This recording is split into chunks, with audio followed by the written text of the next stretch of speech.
একটা মহামারী আকারে ধারণ করছে এই যে অটোগুলা। এত পরিমাণ বেড়ে গেছে 4 থেকে 5 মাসের মধ্যে। যেখানে আন্দোলন হচ্ছিল অটো চলাচল করতে পারবে না, অটো পাস আসবে না, অটো বিক্রয় নিষিদ্ধ, কিন্তু এখন দেখা যাচ্ছে যে এগুলা একদম বৃদ্ধি পাইতে পাইতে এখন মহামারী আকার ধারণ করে ফেলছে। বাজার পার হতে যাচ্ছি। আমার এই রাস্তা দিয়ে সর্বপ্রথম রাইড করা বাইক হচ্ছে হিরো স্প্লেন্ডার। সারা জীবন মনে থাকবে যে হিরো স্প্লেন্ডার দিয়ে রাইড করে আমি ঢাকাতে চলে গেছিলাম এই রাস্তা দিয়েই সর্বপ্রথম। এই যে দেখেন ব্রহ্মপুত্র নদী, জামালপুর শহরটাও কিন্তু ব্রহ্মপুত্র নদীর পাড়ে অবস্থিত। এটা এই নদীটা ময়মনসিংহ চলে গেছে, আর ময়মনসিংহে যে ময়মনসিংহের ব্রিজ এই নদীর উপরে।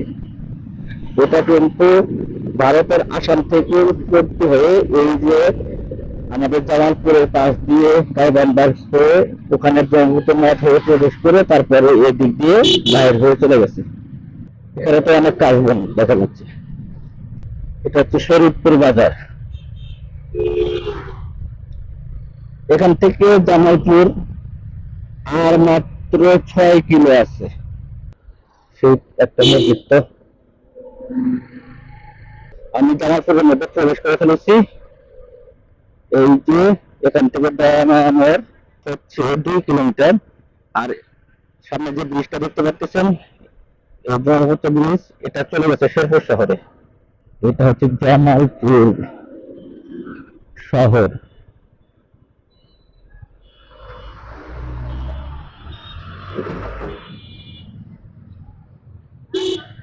এখানে আগে আমাদের পুলিশ চেক করতো, এখন আর নাই। এখন পুলিশ গাড়ি ঘোড়া চেক করে না।